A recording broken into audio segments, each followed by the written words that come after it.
NuKKle HeDD Sports. It's in the game.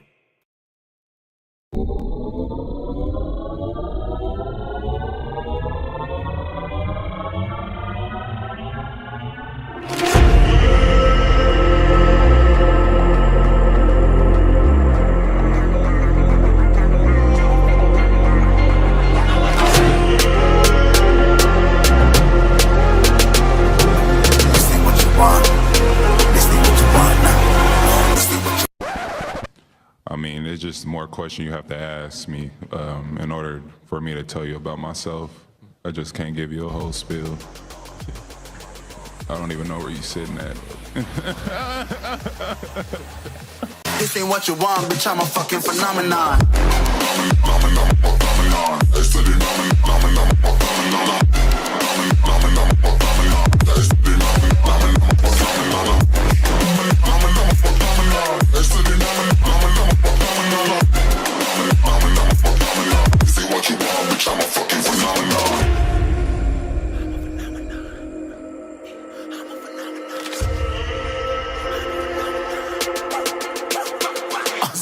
Yeah, you better listen. I'm bringing heat, you'll be a fan when I start rapping. Way I'll have your fucking head spinning. I'm known as spit vicious. Release bombs, they go tick tick.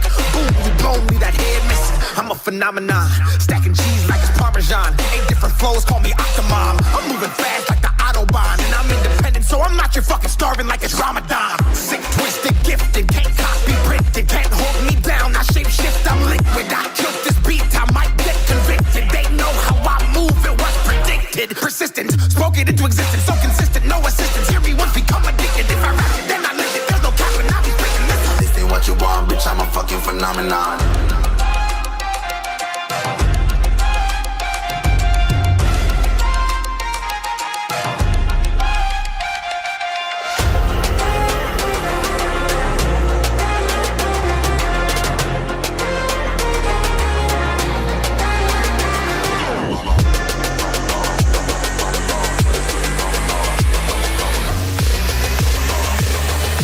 This ain't what you want, bitch, I'm a fucking phenomenon.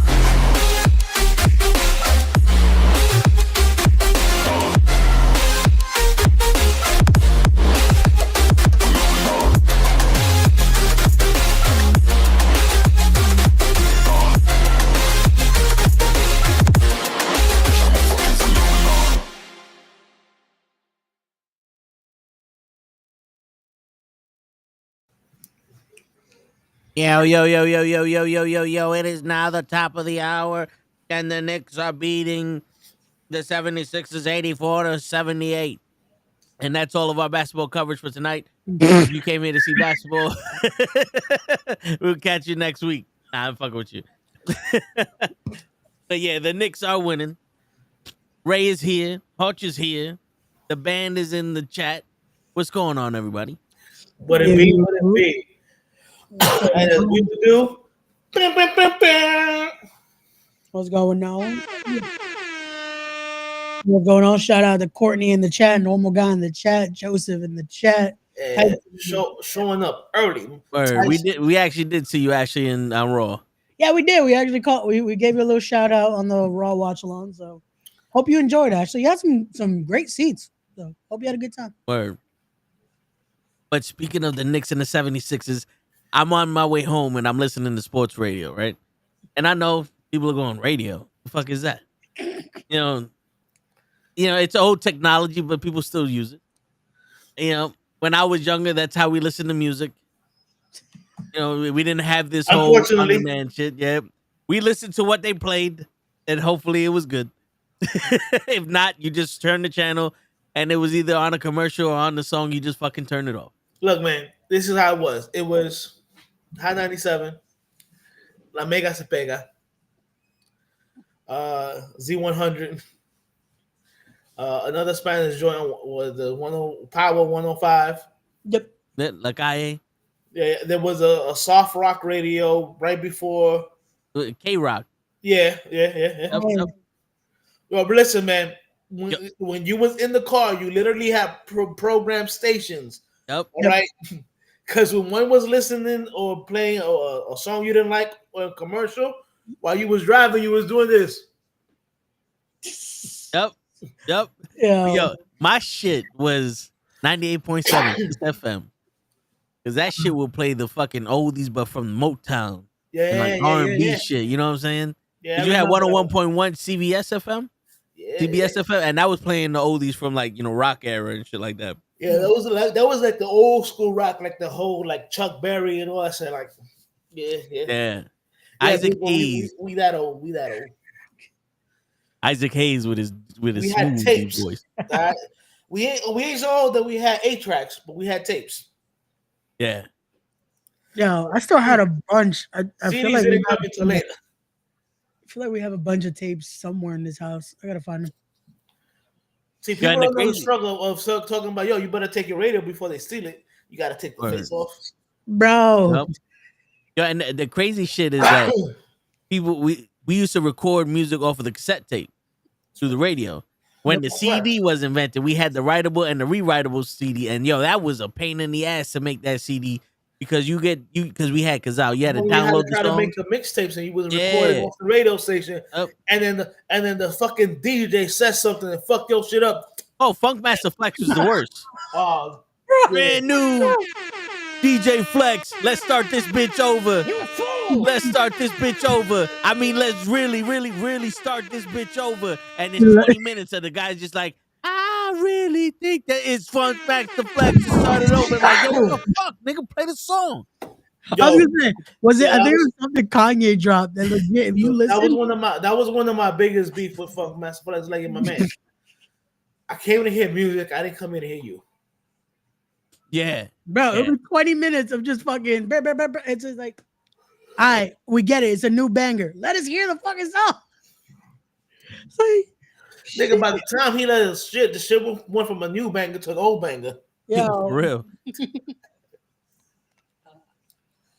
They want to see this. The oh wow, look at that. Tyson used to listen to the classic rock on the. I think see now that's the name of a rock station. The station was called Razor. Yep, it was before the phone. I was about to say like the phone because I remember having a Razor. That Razor came out way later than that. No, not that. My bad. Shit, I remember that used to be new technology. How thin that phone was. Yo, man. I remember when the Sidekick came out. Yeah. Oh, it had the PDA, the Sprint version. Now, back in the day, people, this is how old I am. Cell phone companies had exclusive phones. Yep. So AT&T had the iPhone. T-Mobile had the fucking Sidekick. And Sprint had this generic fucking PDA that just said Sprint on it. There was no name for it. And most of the other phone companies didn't have it. Everyone tried to make the bootleg versions of it, though. Yeah, I remember, they came out with this Instinct. It was all touchscreen. I was like, oh, this shit's going to be dope. And it was just a basic fucking phone with touchscreen. I said, I gave up my computer for a fucking flip phone that don't flip. Yo. Like, motherfucker, boy. Shit wasn't even color. Yo, and I was sexting when I had to press 22222 to get the C. I was telling girls I want to fuck them with the binary code. So I don't want to hear shit about y'all niggas. That's why we call the Sidekick the Side Dick. Yeah. Because remember they had a 2-way. So Ray, before they had pagers, and you went to a payphone and you called back who called you. Then they had the cell phone, and then they had what's called a 2-way. So that way you can text people, but it was only text. And then you had the phone. So you had multiple devices on your fucking belt. So how young do you think I am? Listen, man, you can't tell me. I had a fucking pager. That's why I'm like, wait, how young do you think I am? How old? Wait. You had a pager like when you were like 8 years old? Was the pager full of gum? No, I was one of those Latinos. No, I was one of those Latinos that for emergencies I had everything very young. So I had a pager, I had a cell phone young, like all that shit. AKA droga. Bro, yeah. You know what's funny? You know we called you Ray. You know what we called you Ray? Those kids that had everything young, rich. You know what my form of communication was when I was younger? Get your ass home as soon as you leave school. There was no call me when get home, and that's it. If I was on some I went to the gas station. The other form was them sticking their head out the window and just yelling your name. Yeah, if you wasn't in sight, you was dead. You was dead. I I had to ask permission to go around the block with my bike. No, for real.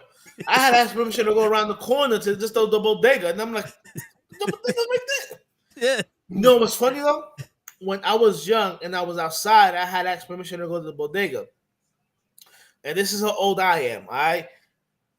But when my mom wanted me to go buy her cigarettes at the bodega, it was okay for me to turn to go around the corner. Yeah. When you want to go, it's dangerous. When she wants you to go, it's no, me, it's too dangerous. No. Drug dealer there. Bro, yo, till now, like this is the thing about with Latinos that's always gonna be that way. I no matter what I could do, it's fine. This is whatever. Monday, just because I had to go to the fucking city. Oh wait, let me not say that because Lay's gonna get mad. Because I had to go to Manhattan on Monday. There you go. My grandmother's like, oh, you got to be careful. It's gonna be dangerous. I'm like, we live in Brooklyn. You live in the Brooklyn? Correct yourself. You live in the Brooklyn. Brooklyn, I'm not saying that. I'm not saying that. I'll fix Manhattan instead of the city for Lay, but I'm not saying the Brooklyn. No, dude, it's first off, Manhattan is an amusement park. And Brooklyn is the Brooklyn. Bro, it felt like an amusement park because I'm just like, why the hell is this taking so long to get to the fucking to get to Times Square? I was like, this makes no sense. Yo, the last time I had to go to Times Square was the first time in like 10, 15 years I went to Times Square. Bro, and I'm walking right around Times Square. Yo, dude, I'm walking around. This was around COVID. Yeah. And I'm like, what the fuck are you mutants doing? Like, how did you say, like one Chinese dude? Mega Man. Yeah, one Chinese dude is in front of the fucking ball drop. You know, they set everything up. He's doing this shit singing. And in my head, I was like, this is why I don't record myself in public, because my day, you would have got fucked up. Not because you were singing like up on no blow. Because you pulled out your phone and people know you got a phone now, so they're gonna steal your phone. Yeah, bro. Now you don't understand how privileged you are to have your phone out in front of you and no one touches you. You couldn't have headphones. You couldn't rock the iPhone headphones that were just white. That was the only difference. They were white because they said, "Oh, you got an iPhone on you. Yep, it's mine now." Yo, dude, if someone asks you what size your sneakers were, you're gonna have to throw a punch. You're like, yo, what size are those? Wow, that's what size those are. Don't even think about it. What size? Yo, don't even finish what size. By the time you're saying what? Yeah. My size. It's legit. It's just like, hey, that's it. You're done. See you. That's why I don't like going to the fucking amusement park, bro. Too many people. I love going to the amusement park. I love it. You know why I go? I go during the week when there's nobody there. See? To me, there's always somebody. I will play hooky and go during the week. You know how we play hooky and went to Fogo de Chao? Yeah. I will play hooky and go to the amusement park. I would rather do that than go to the amusement park because, yo, there was one time we went to go watch the remake of the Friday. Hold 13th, on. Not Friday 13th. Joseph, a size 13? Oh, goddamn. What the fuck they feed y'all? Jesus. Joseph is from Texas. Damn, with a size 13? God dang. And if he's not from Texas, he's from Texas for this story. We went to go see the remake of the Freddy movie where the guy that played Rorschach played Freddy. Yeah. Oh, okay. And we was like, yo, we could go get Applebee's over there. Yo, I shit you not. The Applebee's, we get the same shit all the time. When we go to Applebee's in the Bronx, it's $85 for the four of us. We went to Applebee's in Manhattan. That's $150. $180. I said, wait a minute. Is the $100 extra gratuity or some shit? Because you didn't fucking serve. Like, we waited a while. Like, what? Wait, what's going on here? Yeah, people understand that we not white. You're not supposed to tax us like this. It's the privilege of eating in Manhattan. Yeah, it's legit. People like the food was better. That shit was worse. The steak was dry. No, that's the worst part. Ice was warm. Bro, this shit is fucking hilarious because my cousin apparently is applying for a job in the city. He shows me the menu at this restaurant. I'm like, wait a second. I'm like, why are these prices phone numbers? Yo, they want $27 for an ice cream sundae. I'm like, who Where? the fuck is Wait, hold on, wait. paying How that? many gallons No. You getting 2 scoops and some whipped cream. Where? of a shovel? They using a shovel to scoop that shit? Bro, it's probably the most basic stuff. Ray, I need to know where if I can avoid Yeah. that place. Yeah. Where is that at? I'll let y'all know off the air. No. We're gonna shout them out now.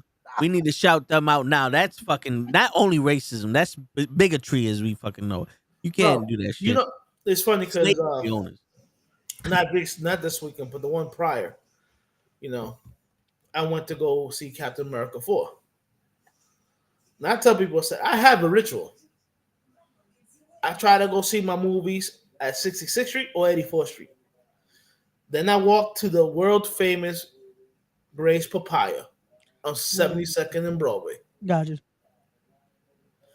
And I get me some hot dogs. And either banana daiquiri or told you would like this, pina colada. Mhm. Hey. That's what we need. Don't sleep. The papaya. They only got 3 drinks: banana daiquiri, pina colada, and the papaya, and they all crack. You know how much I pay for all that? How much? Like $12, $13. There 3 you go. hot dogs. 3 hot dogs, and I get like the 32-ounce shit. That's my ritual. Joseph say we eat a barbecue and steak is what we eat with a side of tacos. That's what I'm talking about. Shit. Yo, when I went, and you wash that down with Pepsi, right? yeah, because Coke is racist. Yo, when I went to the movies, I got my large popcorn. I don't buy Candy. popcorn and shit in there in the movies no more. I got to. It's part of my religion. I got that now because you get the number one. The number one comes with a large drink, popcorn, and a candy. I wasn't expecting the candy, but I got my candy. For $20-something, the girl behind the counter better be kneeling in front of me, sucking me off. No, I hear you, bro, and I tried it, but she called the cops. But anyway, so I asked the dumbest question I could possibly ask, and I said, "Are the hot dogs ready?" And she said, "No." I said, "All right, how long does it take for the hot dogs to be ready?" And this is why I said I asked the dumbest question in the world, because she goes, "I can't sell you a hot dog until they're done."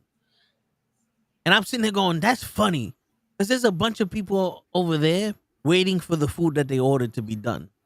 Exactly. So how the fuck did you sell them pretzels or pizza or something that they're waiting for if it's not done yet? Was this in the Bronx? Yeah. Bay Plaza. Say no more. Say no more. And I'm sitting there, I'm like, yo, I think I'm turning Japanese, but I don't know what the fuck is wrong with the rest of the world. When I said I'm turning Japanese, I'm turning Japanese. I really think so. And you know what convinced me that I'm not fully Japanese yet? Is because an Asian woman behind me said, "Excuse you," to try to walk by me in the elevator. And I'm sitting there going, yo, and she purposely got behind me, knowing she's getting off the next floor. And she goes, "Excuse you." And I turn around and look at her and say, "Ain't nobody in my way." It's like, fuck you mean excuse? I don't need to be excused. I'm staying in here. It should be excuse me, bitch. Now listen, bro. I used to, don't get me wrong. If I take one of my nephews, I'll get popcorn. But if it's just me, I'm not doing popcorn. Oh no, I need the whole. You know what it is? You know what it is? I've ruined too many shirts with the butter. Yeah, nah, I hear you. I don't really add butter because my brother don't like it. So if he wants something, he can have some. If it's just me, I put the butter on it. But if I go to New Rock, depending on who does it, if it's the overweight guy, I get butter. Because my man will put half the bucket in there, put the butter, shake it up, put another quarter of the bucket. Yes, put the butter. that's how you do it. But if it's one of those young niggas or a chick, they fill up the whole shit. They put 2 squirts. They do it like if it's fucking syrup. Boop, boop, boop, boop. Here you go. Bitch, for that, don't put butter on it. Tell me you ran out of butter or something. True. But what is the Knicks score now?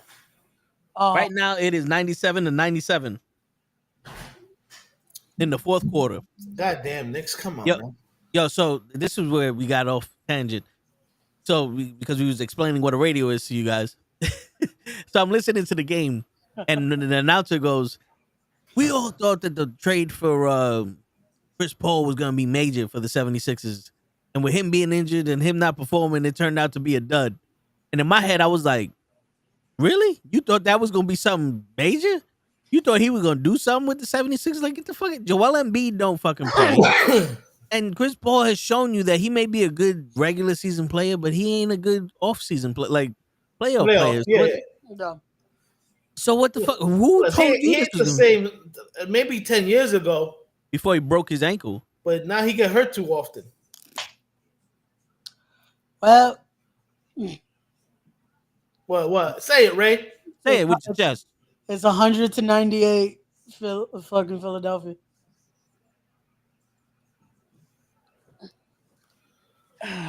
Never lose faith on the Knicks until the final buzzer. Well, Joseph, Carl Anthony Towns ain't playing today. The reason I wanted to talk a little bit about basketball is, has anybody been keeping on with what's going on in LA with Luka and LA Bum? Well, apparently they had a major win against somebody the other day, and it was like Luka was running the point, and LeBron said that Luka's the best quarterback in the NBA and LeBron is the best wide receiver. And I'm sitting here going, he passed you. First off, you had Kevin Love, who does full court passes to you all the fucking time. You never utilize it. Second off, from up above. Yeah, and second off, if you're the world's best wide receiver, then why the fuck you always got the ball? Why are you playing like a running back? Very true. But that's just me and my logic. I do want to take a minute out. I mean, I'll try, Wig. If you're a longtime Knicks fan like I am, you grew up watching this guy announce the Knicks game. May he rest in peace. Passed away the other day at the age of 68. Oh, yeah. They had a moment of silence for him. As they should. My man, I've been watching the Knicks 40-something years, and he's always been the voice of MSG for me.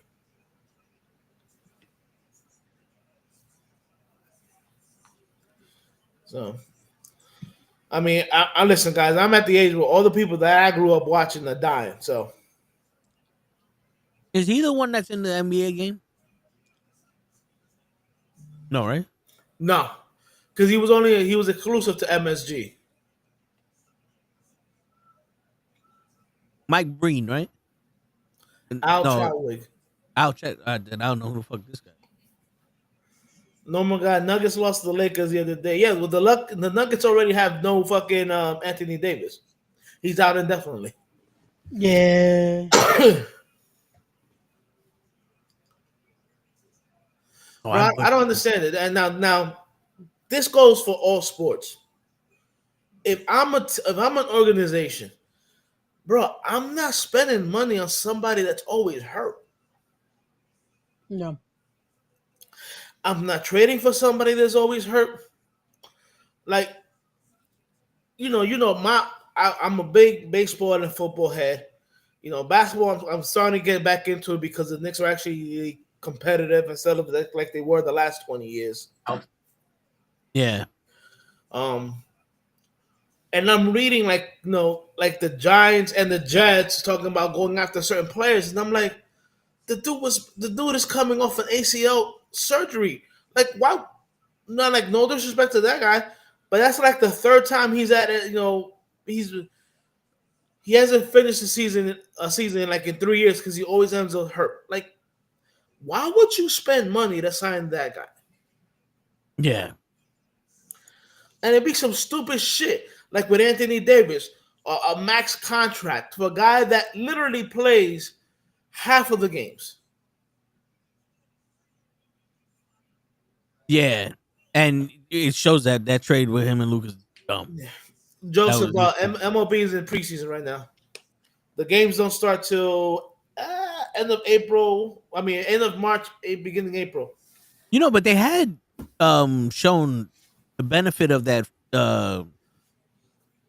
red card or the flag, the challenge flag. I've seen some highlights and stuff like that. So like it was a Mets player. They called a strike. He did the shit, and they showed the computerization. It almost looked like tennis, and it was like, no, it's a ball, and they called it a ball and shit. It was like, okay, that's cool, Right. but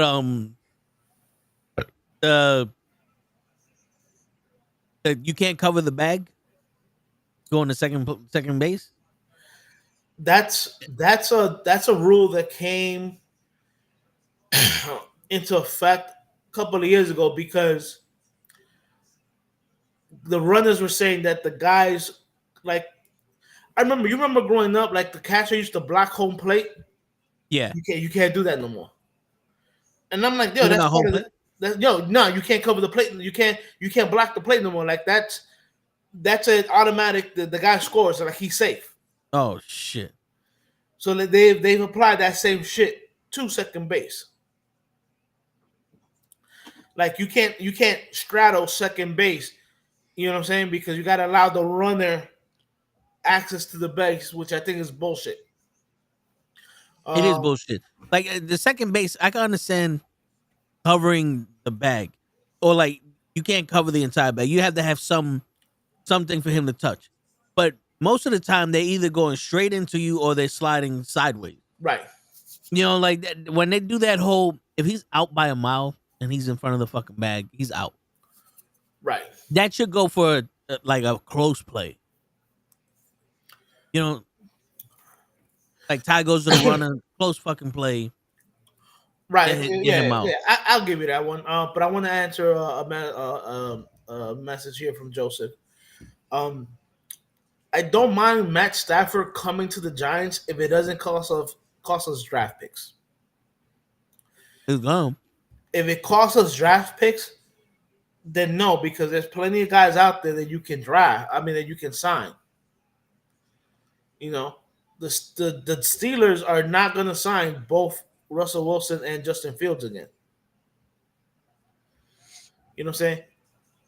And I know that a couple of Giants fans will probably not like what I'm about to say. As much as I like Justin Fields, and because he's young or whatever, if you're planning on drafting a quarterback this draft, the person that you sign has to be Russell Wilson.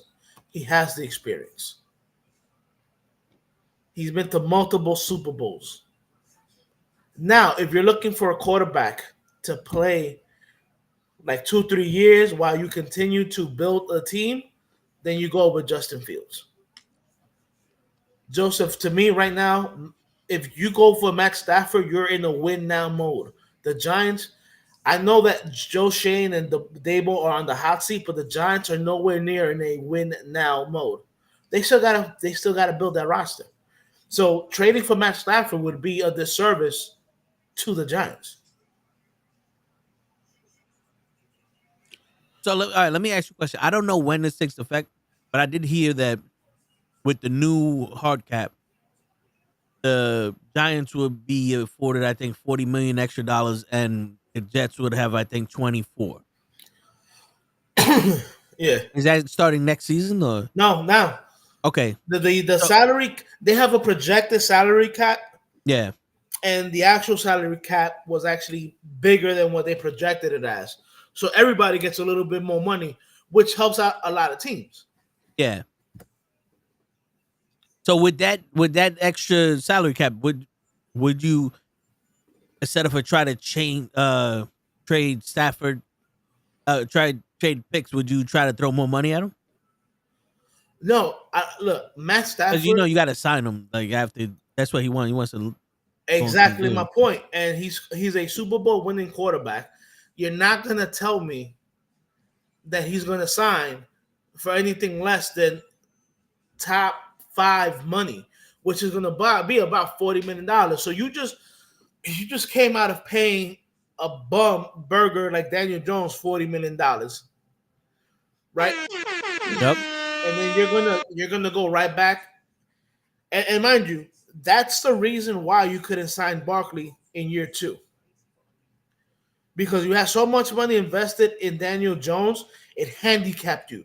So, like, why would you go and do it again? Yeah. You know, Russell Wilson, Justin Fields, you're probably looking at signing them 2-3 years at $20 million a year. That's doable. That is very much doable. Especially if you're gonna get a younger quarterback, gives him time to learn. Right. You know, hold on. Quick update: is 107 to 102. Knicks are winning. Sweet. So there also talks about the Jets possibly wanting Stafford, and you know, your roster is built to win now because of all the trades you did for Aaron Rodgers. Your roster is ready to win now. Yes, you have a lot of young players, but you also have a lot of veterans there who are like, yo, I want to try to win the chip. Yeah. If you guys can't get Stafford, that would be great for you guys. Because he's not an Aaron Rodgers. He's not going to come here thinking he's the greatest thing since fucking sliced bread. You know, he's going to come in and work. And Joseph, I appreciate that you're saying that, you know, my opinions, you know, what the Giants fans are not going to like. Yeah, they're not going to like it, but it is what it is. I keep telling people, I love my team, but I'm also a realist. And people gotta start being real with their team. Yeah, that blind loyalty shit ain't get you nowhere. Right. That shit, that whole being a fanatic, that means you don't question shit. I question everything. Fuck that. Even to the socks a motherfucker's gonna wear.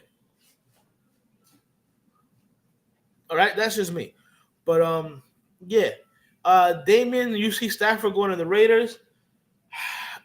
I don't see it because the Raiders and Brady really, really want Sanders. Now, if let's say Cam Moore goes to Tennessee, right? And the Browns don't take Sanders, they go with either Travis Hunter or the guy from Penn State. And the Raiders tell the Giants, hey, we'll swap number ones this year, and I'll give you our number ones for next year. Again, not a popular opinion amongst other Giants fans, but I would do it. The quarterback class next year coming out is a lot better than this year. And that's not to say there's a couple of intriguing prospects in this year, because they are. You know, everybody just says Cam Ward and Sanders. Those are 1 and 2, however way you feel like it. You know what I'm saying?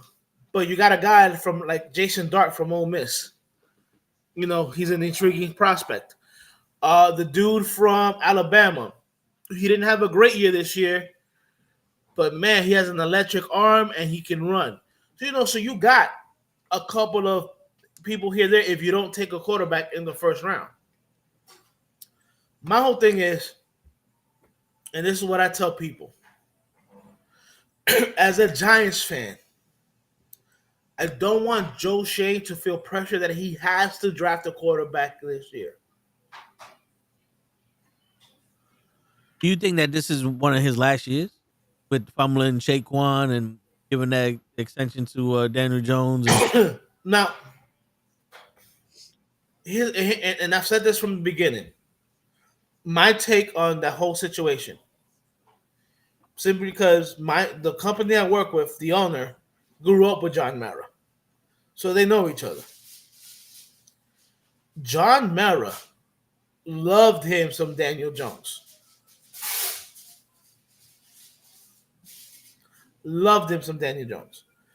So the contract that the Giants gave to Daniel Jones was definitely a John Mara thing. Because mind you, and this is what I know that Joe Shane is getting the blame and the backlash because what he said in Hard Knocks. Yeah. But he also asked a room full of people that said, "Hey, the running backs, what do you guys think?" And not one of them said something like, "No, we got to keep Barkley." You know what I'm saying? Yeah, because they thought that he wasn't going to get the money that he was asking for. They didn't think he was going to get the guarantee money he was asking for. Because, like, and again, here's this is not opinions, whatever. This is facts. When the Giants offered Barkley the first contract, the guarantee money was $19 million on like a $32 million contract. Barkley said, "Yo, if you make the contract with $23 million guarantee, I'll sign it."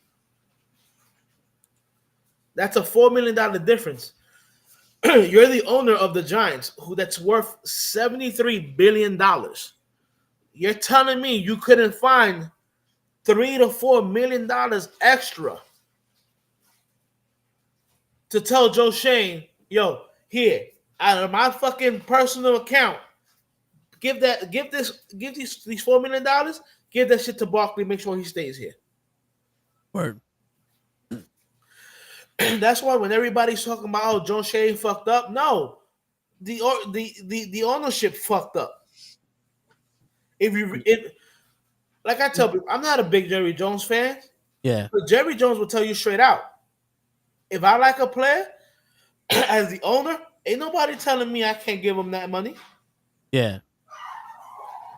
So you're telling me, John Mara, as the principal owner of the Giants, you didn't have a couple extra $1 million to give Barkley? Knicks just won. Yep. 110-105. Sweet. It's true, but you know they're gonna fucking place the blame on this guy. Right. But yeah, all right. So I'm also listening to a lot of Giants talk, right? And I forgot who it was, but it's ESPN, and he was saying that if they would have flipped it and gave Saquon the contract and Daniel Jones the franchise tag, I think he said along the lines of the Giants wouldn't have been in any better position, or they would have been in a worse position. They wouldn't be in any better position because the franchise tag for a quarterback that year was a guaranteed $42 million. So either way, you're giving a bum ass burger quarterback $40+ million. Yeah. Now again, I fought, and my nephew who lives with me will tell you, because he used to laugh at me. Like, I used to have arguments with other people on YouTube, telling them they were fucking retarded when it came to them telling me that Daniel Jones was a good quarterback. All right, since day one, I said he was a burger. Well, his mama thought he was a good quarterback. Well, I don't give a shit about his mama.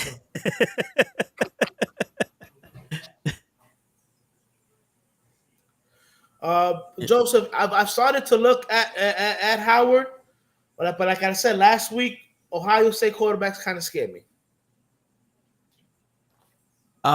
Before Joseph had a question. Not Joseph. Damien had a question for shit. Damien, why you ask the question so far back? Now, why'd you ask a question? Yeah. All right, here you go. Which sport has gotten more softer with their rule changes? The NFL. Yeah.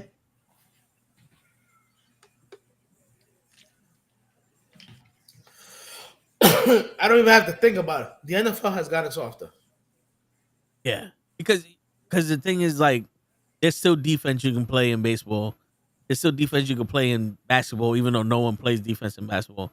There's hardly any defense you can play in football.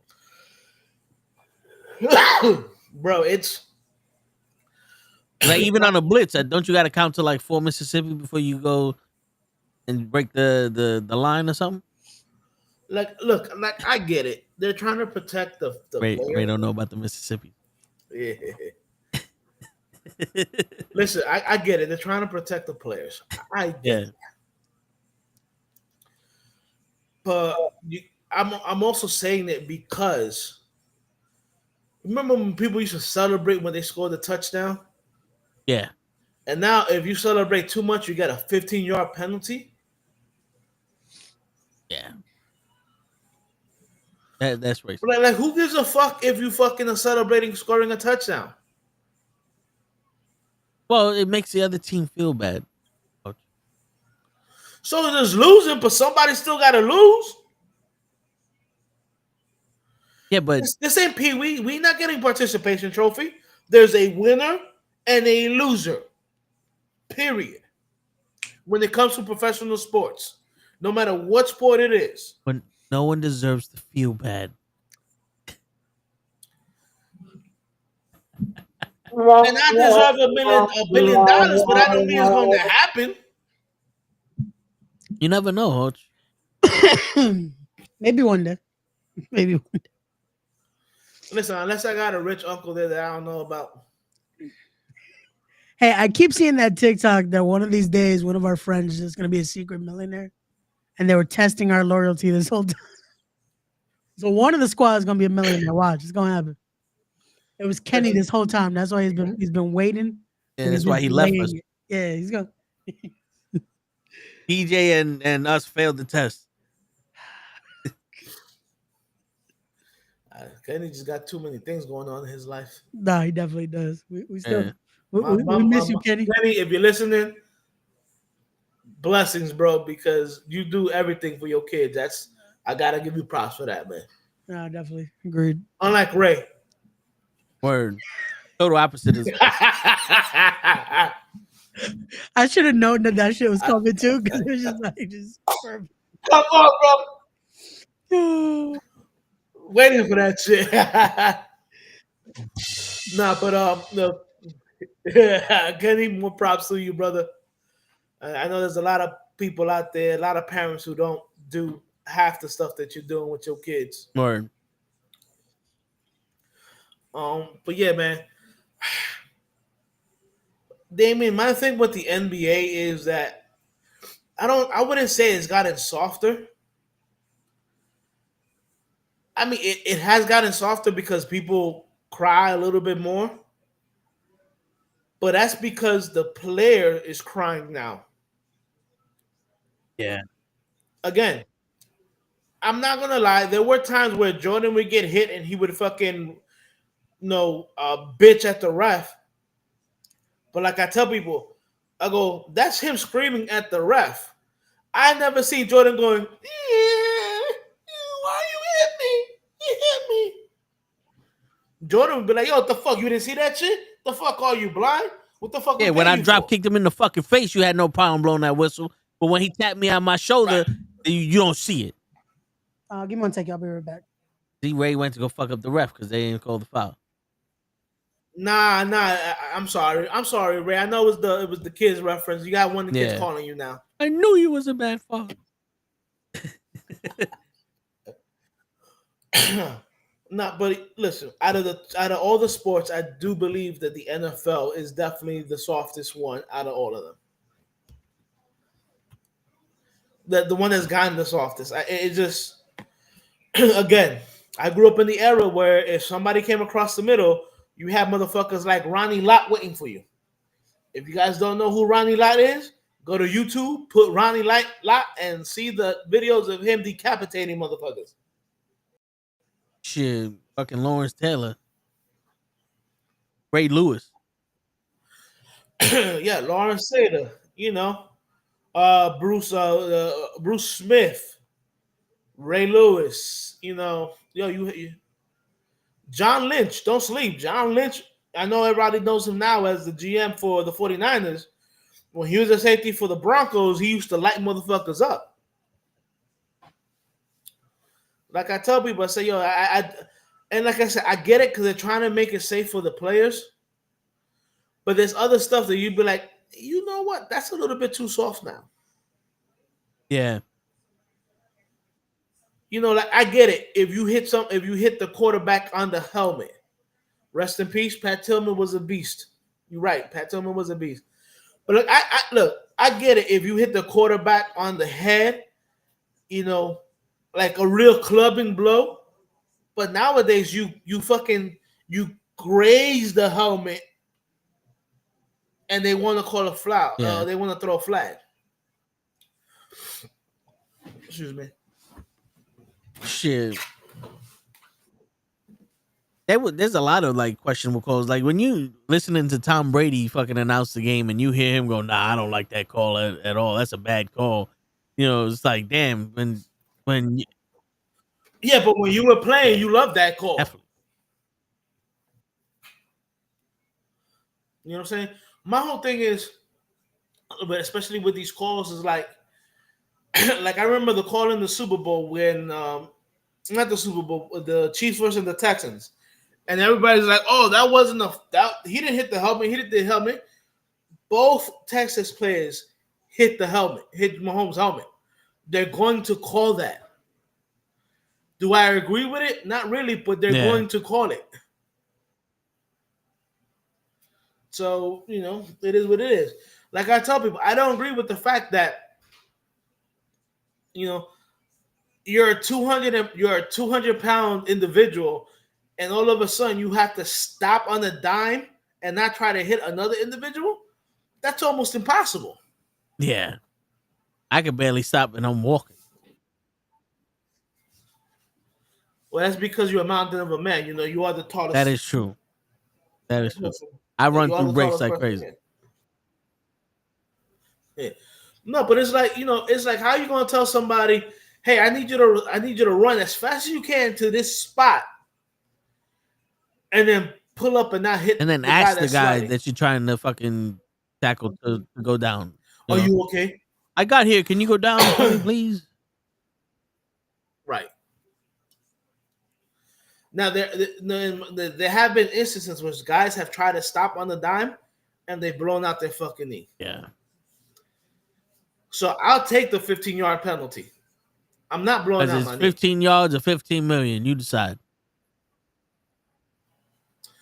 And years, bro, you can imagine if you blow your knee out like Teddy Bridgewater blew out his knee. It's 2 full years before he can get back in the NFL. And in 2 years, people ain't interested in you no more unless you come in cheap. Mm-hmm. Unless you're a quarterback. Unless you're a quarterback that didn't kneel or do some crazy shit like Cam Newton. Because Cam Newton and what's his name? From the 49ers. Colin Kaepernick. No, that's why I said do some crazy shit like Cam Newton. I don't know what Cam Newton did, but ain't nobody want his ass neither. That's because he sucks. And I would say it to his face. Like, yeah, I know you won an MVP, but you won an MVP because you were Josh Allen before there was a Josh Allen in the league. It wasn't because you were nice throwing the ball. You can barely throw the ball. You can run, I'll give you that, but you weren't a quarterback. You were a player. It's two different things. And I love how people they confuse like he's putting on a quarterback. I said like he's putting on a fashion show. You got a new shirt on. My bad. No, but yeah, that's right. Like people think, oh, he won the MVP because he was a quarterback. I'm like, no. If you look at the stats when he won the MVP as a quarterback, he had like almost 20 yards, 20 rushing touchdowns. That's why he won the MVP.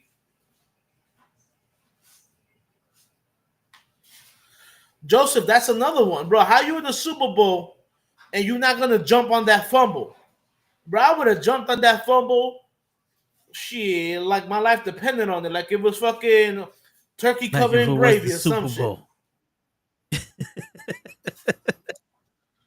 Bro, you're at the biggest stage of the game. This is the Super Bowl. And you literally see the shit on the floor and you look at it and you're like, nah, I'm not gonna go for it. And they get upset when people are like, yo, we can't fuck with you because you don't have miles and miles of heart. Yeah. I mean, and that says a lot too. Because even the players, like as much as they want to respect you as a person or other shit, but back in the day, if you was considered a soft, somebody soft or a pussy or some shit, ain't nobody want to put their life on the line for you. Because whether you see it or not in sports, that brotherhood is like you're putting your life on the line for somebody. That's why when they like, yo, the defense don't want to play for this quarterback, because the quarterback lost the team. The defense ain't gonna fucking hurt themselves or put their lives on the line for a quarterback they ain't gonna fucking produce or that's gonna lead the team. Yeah, like people forget how integral that is. If I know that as no matter how good I am playing defense, if the quarterback ain't gonna do shit, and I'm in 2 minutes I'm gonna be back on the field. I'm not gonna fucking try to play as hard as I can on defense, and that's what happened. That's what happened to your Jets this year.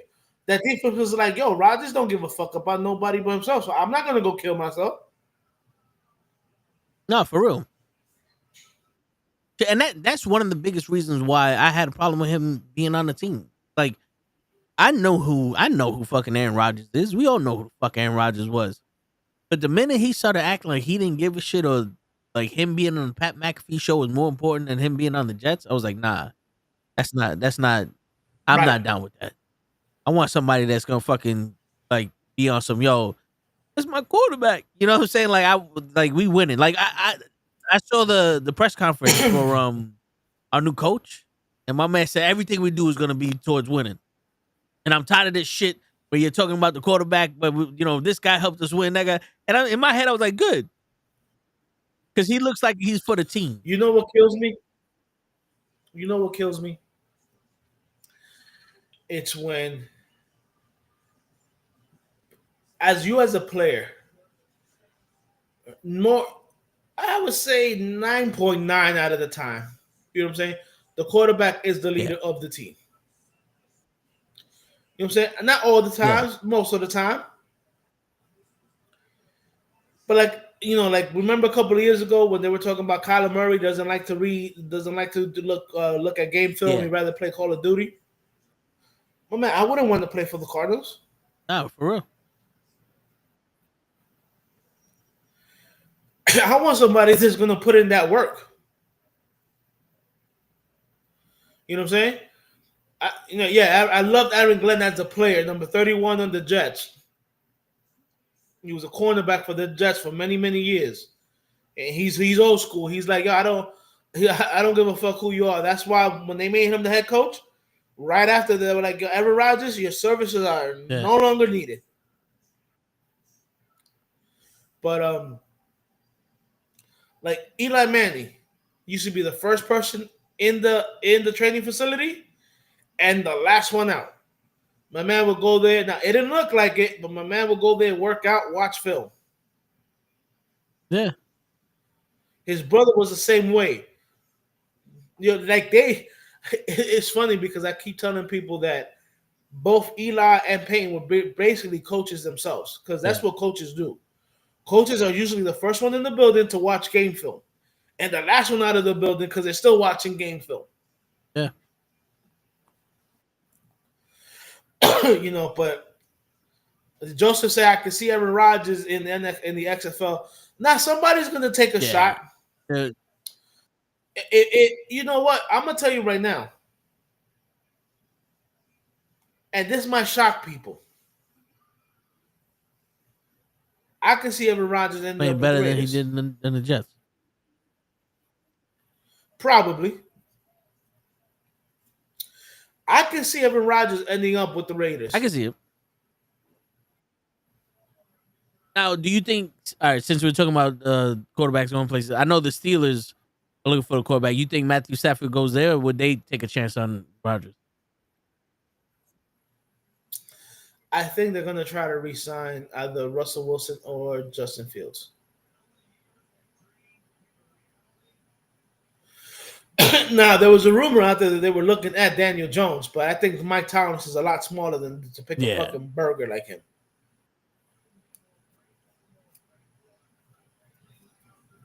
Do you see Daniel Jones playing in the NFL ever again? Like being a third string or something like, you know?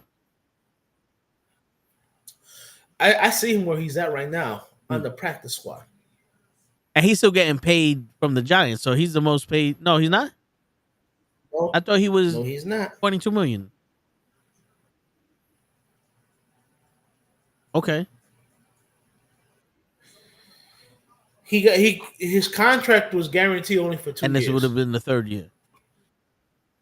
This is going to the third year, so his contract is no longer guaranteed. Now the Giants have a dead cap hit of $20 million because they let him go. But that doesn't go to him? But okay. No. All right, so that's where I was misunderstood. That doesn't go to. Yeah. That cap money doesn't go to the players. It actually goes to the NFL. Because they overdrew or something?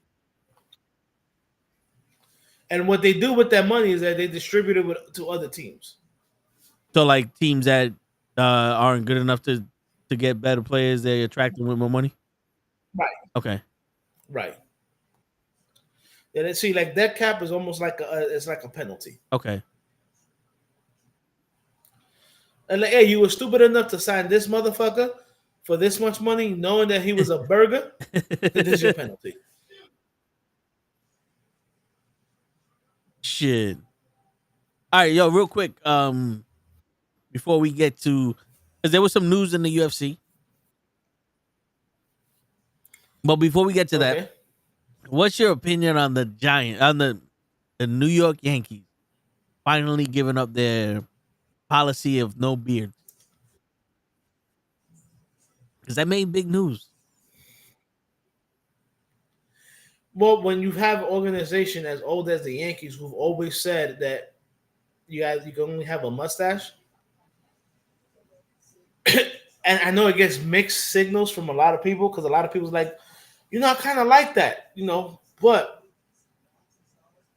you got to involve. I remember a saying, and I know Le would love this saying. When Edge was telling X-Pac, it's called character evolution. Yeah. You gotta. There's got to be some kind of evolution, bro. Like I get it. You wanted the Yankees to be a model organization, so they amended that and said, "Okay, you can't have no wild beard shit. Just keep it nice and tight."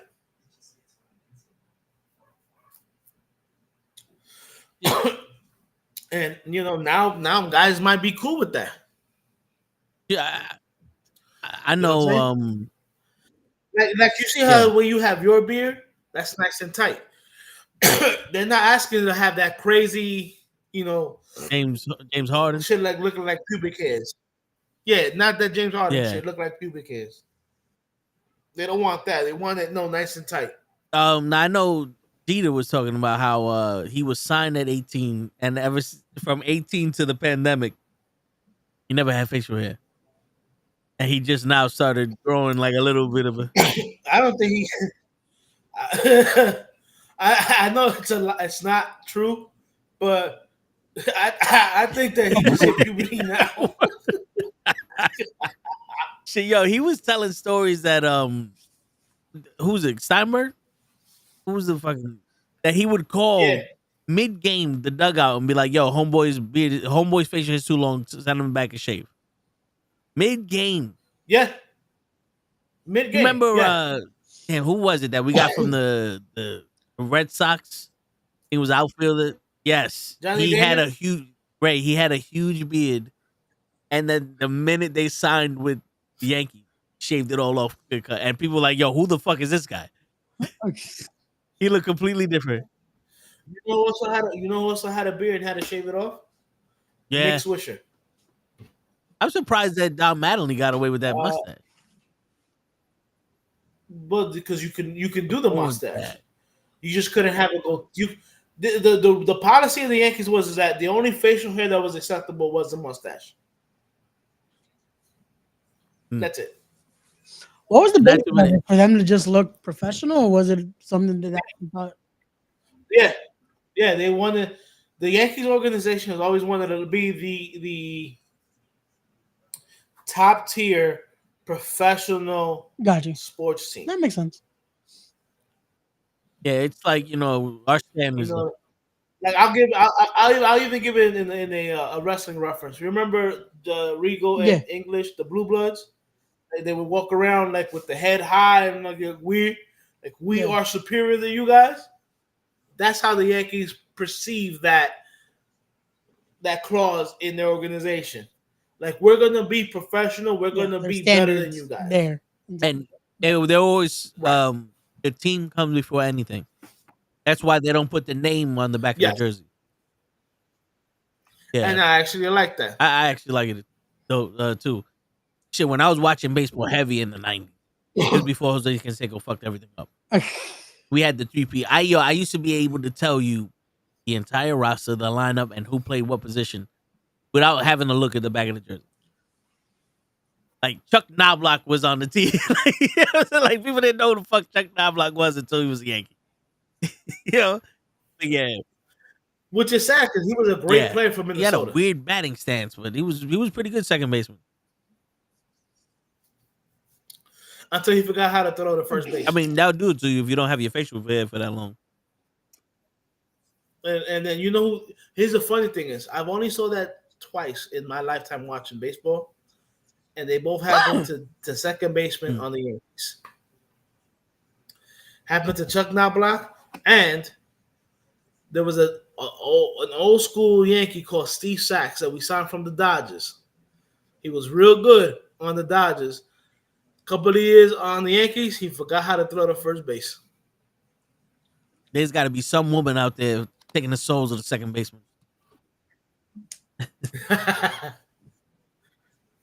You never know. Some girl sitting behind fucking first base with just puppies. Yeah. Yeah, but but yeah, that was the whole premise behind that. We want to be better than you guys. Joseph, I don't think Russell Wilson and Pete Carroll are gonna reunite. That relationship exploded bad, and then Chip Kelly's a fucking dick. Remember, this is the same Chip Kelly who had, and as much as I hate it, he has some great players in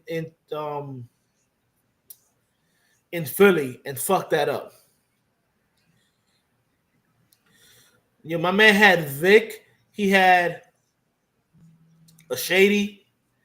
Like, he had some players, Deshaun Jackson, and he fucked that up.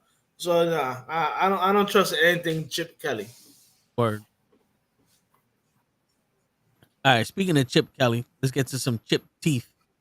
As Ray knows, UFC 313, the co-main event was Justin Gaethje versus Dan Hooker.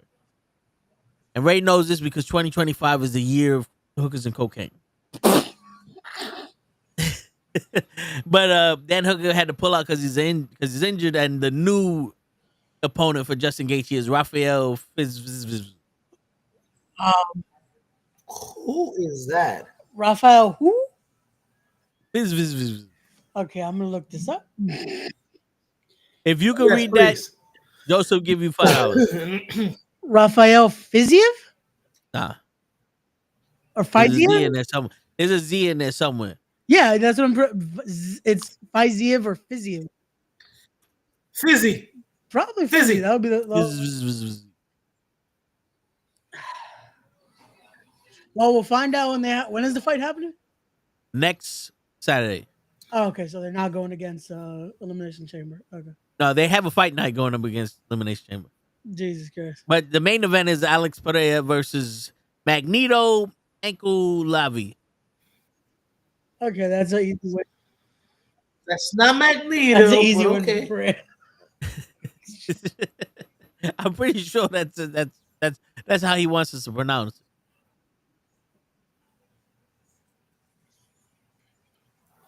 Magomed. Okay. There you go. You happy now? Magomed ankle al Vito. My ankle. My My ankle, bro. ankles. This is part of the reason why I stopped watching UFC because I can't even fucking pronounce their fucking names. I stopped watching UFC because they would have the best card on fight night and the bullshit card on fucking on pay-per-view. Like, how do you have a better fight card on fight night that you can just watch on regular TV? That's the crazy shit. These fucking some bitches. Yo, I'm telling you, once they got rid of Silva, or once Silva retired, I'm talking about the matchmaker. Is it Joe Silva? They went downhill. That's because your man Dana White think he's smarter than people. Yeah, because that guy, he knew how to put fights together. He knew how to put fights together to earn the opportunity. Who deserved the title shot? He knew when and where to make a fight. Right. Just got Damien makes a good comment. Mess up why he looked like Abraham Lincoln. He looks like he chopped down the cherry tree. He chopped that shit down. I'm a 4 scores. No, he definitely looked like he be wearing flannels, just like smoking a cigar. Like, that guy's just there. He's ready. My man, if that man had a mole on his face, it'd be over. It'd be over. Anywhere on his face. Didn't matter if it was up here, his forehead, down here, whatever. Anywhere, and the funny thing is he's Russian, so 33 drop you.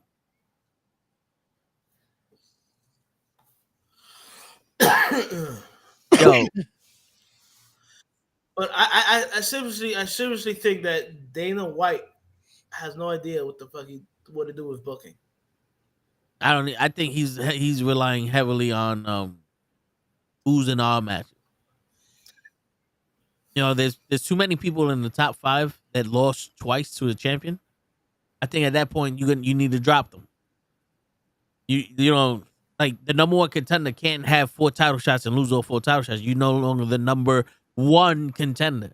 You see, the way I would see that is if you're a champ, you should get your rematch. Unless you get your ass kicked like crazy. Let's say you're the champ and you lose, right? You deserve your rematch. If you lose your rematch, you get bumped to the bottom. Now, if I'm a champion and the first the number 1 rated fighter or contender or whatever fights me and I beat him, he should go to the back of the line. Yeah. But that's not what happens. Dana White plays too much politics. Not for nothing. It's whoever can suck him off better. Whoever can stroke his ego better. That's who's going to get the fucking the good fights. And this is well established because Jones, he gets the title shot every time he comes back. McGregor, he gets the title shot in the main event every time he comes back. I was gonna say, McGregor was the poster boy. Like, McGregor could do no wrong. Like, Nate Diaz, every time he's in a fucking fight, it's a big deal. He can't fight though. Like, he's been number 1 contender for a championship once, and he lost. Like, they have right now. It's almost like Dana is out of the bullshit when it comes to Demetrius Johnson. Because remember before, Demetrius Johnson, pound for pound, greatest fighter we've ever seen. And he would fight tooth and nail. He mollywopped. Yeah. He mollywopped every person and that went up Dana would fight tooth and nail that he wasn't. And now that he's retired, and he's proven that he could go around the world and fight Muay Thai champions, Jiu-Jitsu champions, Olympic champions, and beat them all. Dana White's like, maybe this guy is the best in the world. It's like, no, nigga, he was the best when you had him. Yep. And stupid. Yeah, man. Like, I understand John Jones has a resume. Yeah. But also that resume was A bunch of older fighters. Tainted. Yeah. Yeah. Multiple drugs. He's got multiple failed drugs from that title more times than people got title shots. You know what I'm saying? Like, bro, his timing for shit. He's the only person I ever seen cancel a UFC event. It was like, yo, Chael Sonnen gonna take Homeboy's place. Nah, I'm not fighting Chael Sonnen. And they canceled the entire fucking event because he wanted a fucking training camp. And then he mollywops fucking Chael Sonnen. Like, nigga, you could have did that on 2 weeks' notice. And Chael Sonnen was on some, yo, Jones was juiced. And they're like, how you know that? Because he's like, I was fucking juiced. And he ragdolled my ass. Mighty Mouse is the true GOAT. Damien has a good question. All right, speaking of fighting, what y'all thoughts on Fox talking with Vince to have his new wrestling production on their TV station? I honestly think Vince starting from scratch would be a major failure. Because people forget he didn't make XFL. He didn't start the WWE. He bought it from the XFL, bro. His father. The XFL was a major bust the 2 times they did it. Bro, anything outside he's of the trying WWE. to do. See, now he's shown that he can take something established and make it. I wouldn't say better, but he made it in bigger? reach. It could he keeps it afloat, but it also it proceeds where it was. Because he doesn't have an eye for talent.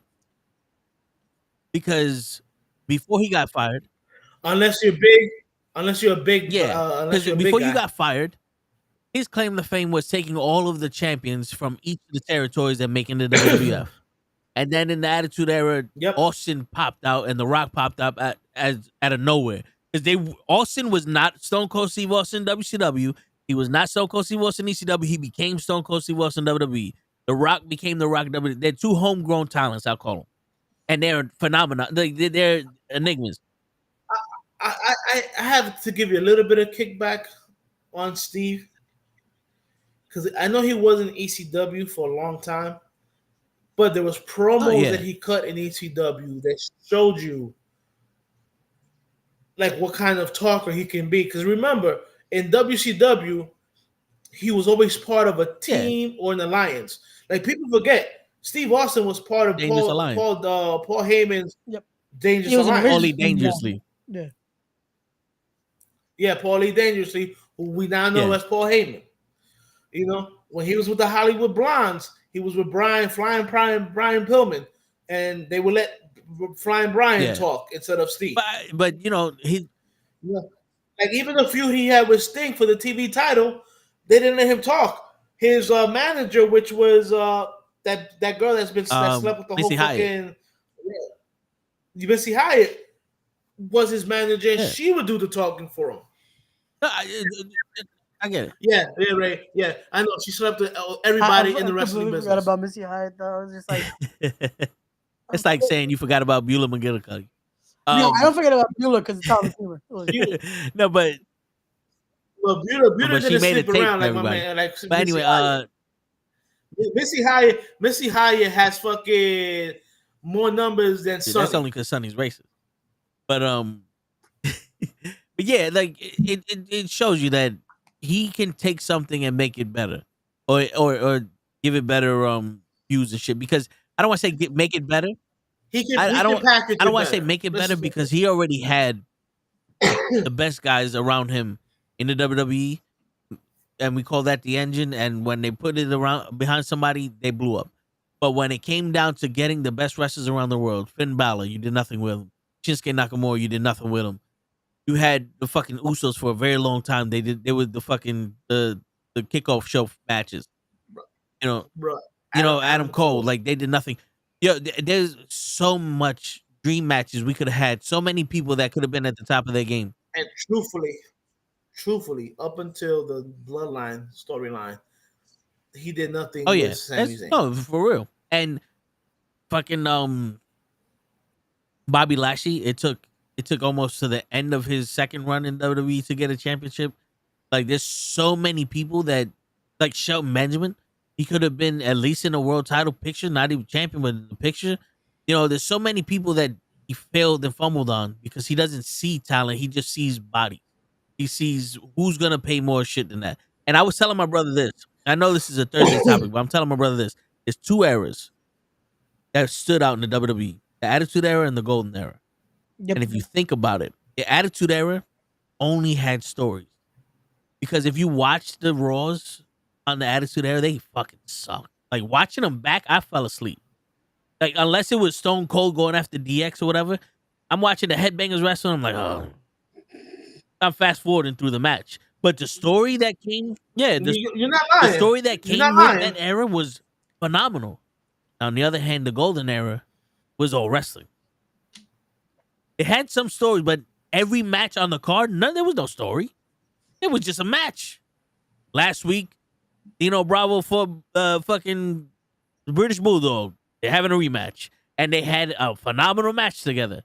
So it's either end of the spectrum. Either you put on very good wrestling and people watch it, or you put on a very good story and people watch it. Nothing in the middle.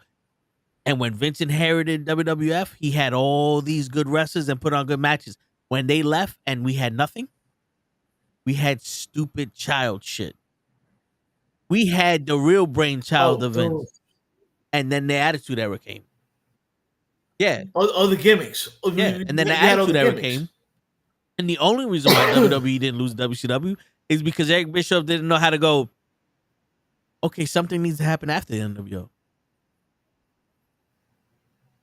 They rode that shit until the wheels broke off, the engine fell down, and they fucked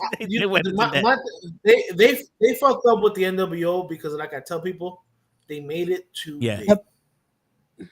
He didn't see that his vision of having 2 companies in one company didn't work because of WWE. If they beat WWE and then they split it to WCW and NWO and it was like SmackDown and Raw, it would have worked because there's no competition.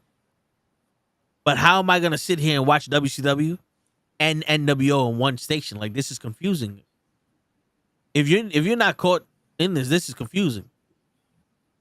You know, so like I get the vision, but somebody needs to go, yo, this ain't gonna work the way you think it is. Bro, they took the most popular wrestler in WCW and had him not talk for 2 years. And the people went wild for him. That was like Taz and Sabu. Like, people forget Sting can talk on the mic. When he was Surfer Sting or whatever, like, he always had that charisma. And let's not forget, RoboCop actually came out to save him. Don't look at me like that, Ray. Twice. All right? Like, Surfer Sting could talk. You know, and they literally took him, and they're like, oh, you know, the Surfer Sting is not getting over anymore. And I'm like, bro, he's still getting huge pops. Like, how is it not working? Like, they took him and made him, like, not talk. And I'm like, ooh, I don't know how this is going to work. But they made it work. His actions spoke. Yeah. And that people forget how great his last promo was before he became the Crow Sting. You know what I'm saying? Like, I still remember vividly with Tony Schiavone. He's like, oh, he's not turning around. He's showing the back. And I'm like, yo, Tony, you're turning your back on him. So he's turning his back on you. That's why when he said, you know, if you fuck with me, I fuck with you. But if you don't fuck with me, you can stick it and then just drop the mic and walked out. Phenomenal. My man came in, War Games, fucked up the entire NWO at that time. Yep. And when the rest of the WCW was like, yo, okay, you're here. He said, fuck y'all. I'm not here for y'all. I'm here for them. That's right. But yeah, man, look, you know, Vince knows how to maybe put on a bigger show. I'm not saying better, but a bigger show. I don't think he has the reach. anymore for celebrities. Like that. He's like a 70-something, 80-year-old man. Dude, just retire. Here's the thing. This is the advantage that he had with the WWE. It was worldwide. And Triple H showed you what Vince would have done if he started a new company. With bringing in The Rock, bringing in Logan Paul, bringing in Bad Bunny, bringing in all these celebrities. WrestleMania comes, putting in all these matches, making this huge, big-ass story that the world was like, oh, shit, we gotta see this. And calling in all the favors. And that's how Triple H's era began. Now there's no more favors to be called. So it fell off a little bit, but now we're getting back to solid ground. We're getting back to real wrestling. Vince would have to call in so many favors. But I don't think he has anymore. I don't think without the WWE. Not after with WWE. There's nothing. Yeah, with the WWE not in his pocket, I don't think he has any more favors. Yeah, no. There's no one unless the president fucking says something. Or any more pull. And no one's gonna. There's no one that I feel like will ruin their credibility to be like, you know what? Yeah, let me on the line. It's not worth it. Well, let me not say that because there's probably one person that will. But yeah, because John Cena. Not even Taker. Well, Taker. The only reason why I wouldn't say Taker or Hogan is because aren't they like legend contracts to WWE? I know Hogan's doing business with the WWE, so it wouldn't behoove him to go to Hogan. Still, even under Legends contracts, you're still allowed to do other endeavor. Yes, you're still able to do other ventures. Yeah, but Taker's gonna realize he ain't as big as he thought. Like don't get me wrong, he's a legend. WWE, he's Mount Rushmore, but outside, he's like Edge. They're gonna call him Cope. He's gonna have to cope with that. I'm gonna call him Mean Mark. No, but you know what I'm saying? Like that's how I see it. Now, there's plenty of people branding their own wrestling organizations. Jimmy Hart at one point had one. We seen Glow. We seen Women's Wrestling. We seen TNA with their different renditions. The Ring of Honors. There's other teams like fucking Lucha Underground. All these wrestling organizations try to get on TV, and they just either didn't have the market, didn't have the time.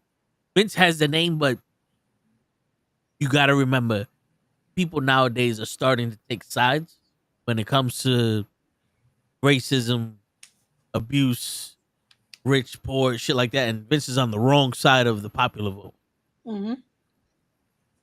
You know, like I said to Gigi's, like, the reason why I don't think they booed Hogan on Netflix because he was a racist, and I think they just booed him because he was backing Trump, is because they're saying that Tessa Blanchard is a racist. And the fans travel fast. If that's the new thing to chant, they would have chanted Hogan as a racist. You know what I'm saying? They just booed him. Yeah. And they booed him because they booed Dominic, and they know that they can control the way a wrestler speaks if they boo louder. No.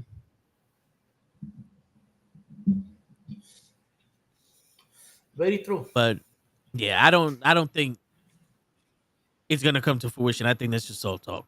Oh yeah, it's gonna be an idea because it's bro. Again, the man is like almost 80 years old. Just give him a rest. It's not.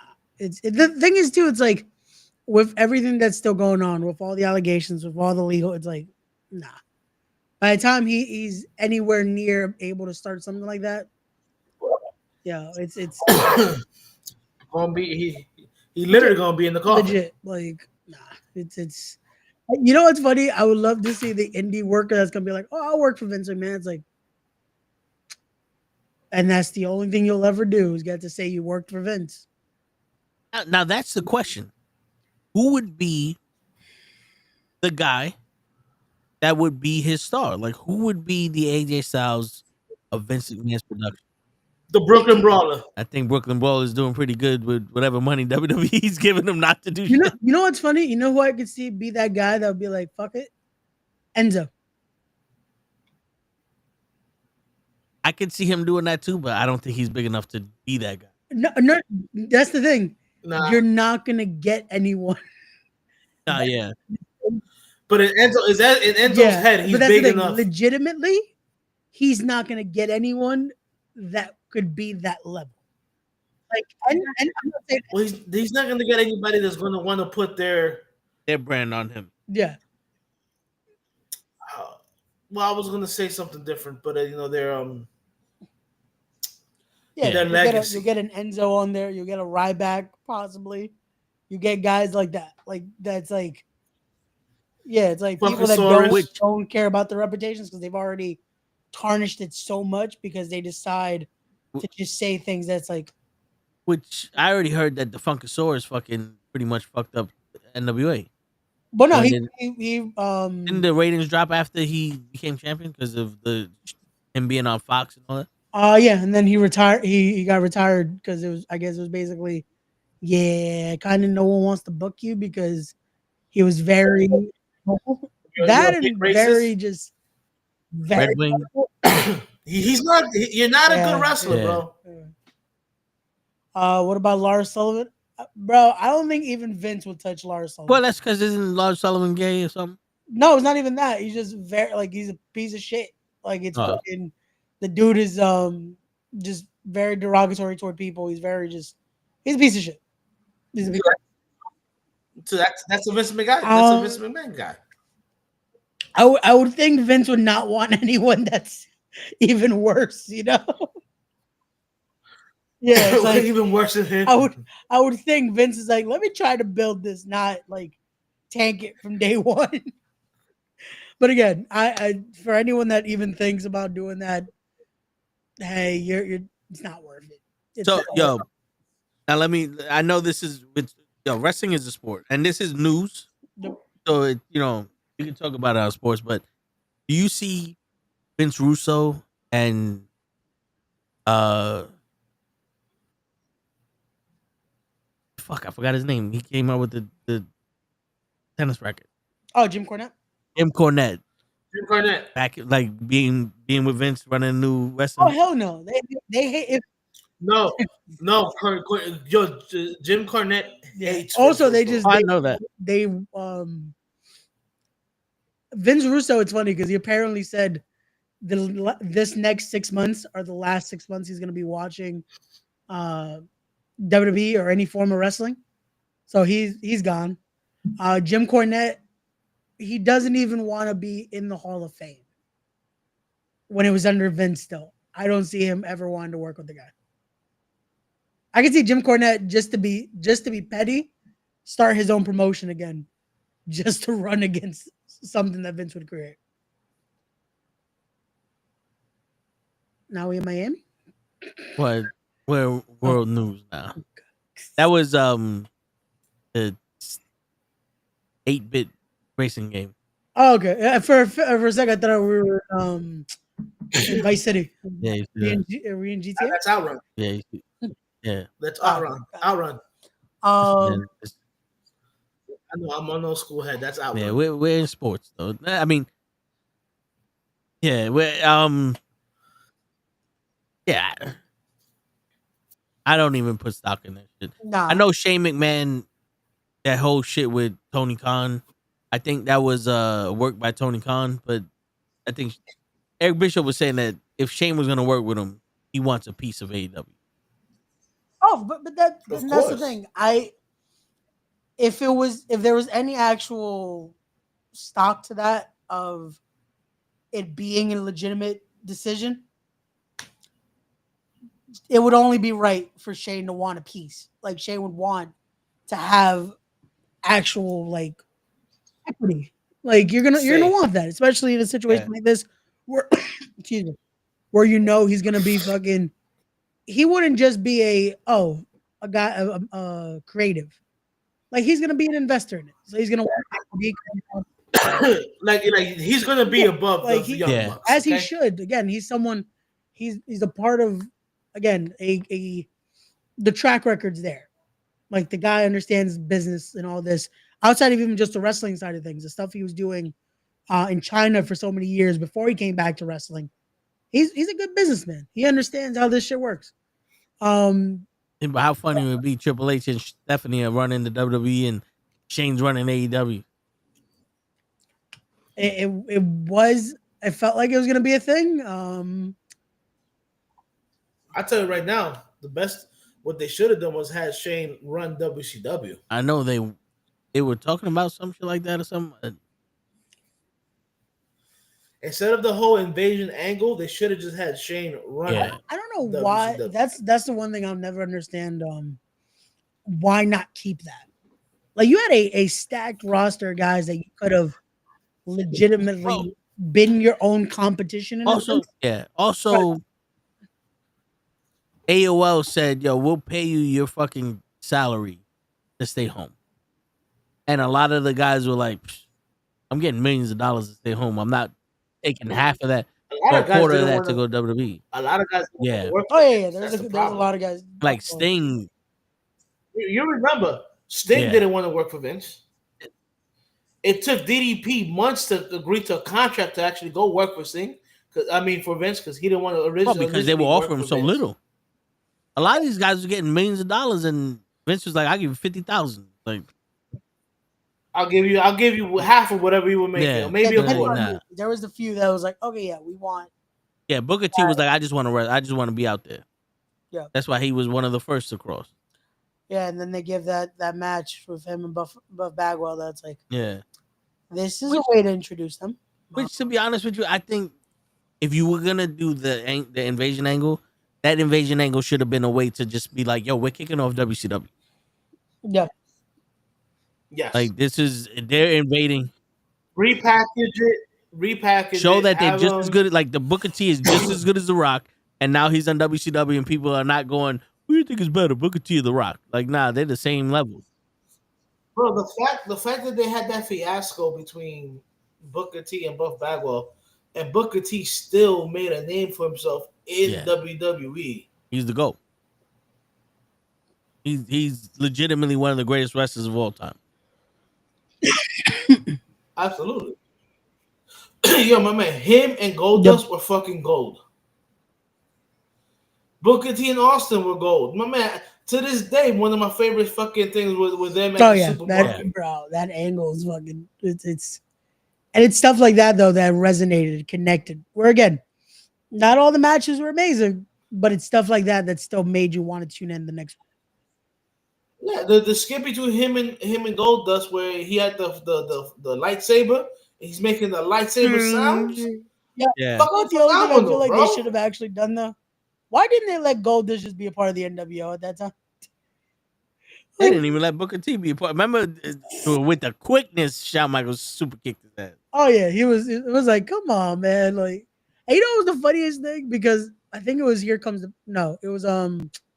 Shut Your Mouth. They had an alternate for Booker T in the NWO, but because of how quick they already took him out, they're like, we're just put as normal entrance. Like, there was an alternate, like in the coding. Years later, people found that, there's a Booker T NWO attire that you could have used.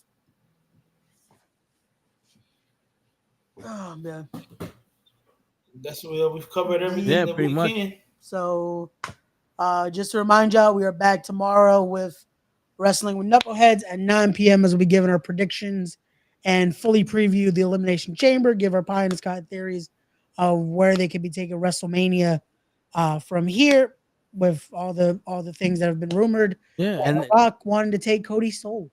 Yeah, and they announced that next year's WrestleMania is going to be in New Orleans. Yeah. Coach, you're welcome to. Word. You're always welcome to join us tomorrow. And I think we're going to do the Toe in the Show on Friday. So. Yeah, because if the pay-per-view side. One last question from Damien. Oh, hell yeah. They would have worked. They could have been such a better. You know what? It's funny. They should have brought in Harlem Heat instead of Public Enemy. For the Nation and Domination. Like they should have brought them in, because Public Enemy showed, like, again, no disrespect to them, may both rest in peace. They didn't fit the model, and it showed when they had to get humbled real quick. Yeah. And I feel bad. Yeah, that stiff match would be between them and the APA. APA Yeah, and lit then them it's up. fucked up because the Dudleys had to basically feel the wrath of it. Because when the Dudleys came in, they tell the story about they legit got the shit kicked out of them just to test like if they were gonna be like Public Enemy. And Bubba and fucking Devon were like, "We deserve this. We'll come back right back." Like, so Absolutely. again, we'll be back tomorrow. Then we'll be back Friday. Appreciate that, Joseph. Thank you, Joseph. Yep. And on that note, ladies and gentlemen, it is your friendly neighborhood knucklehead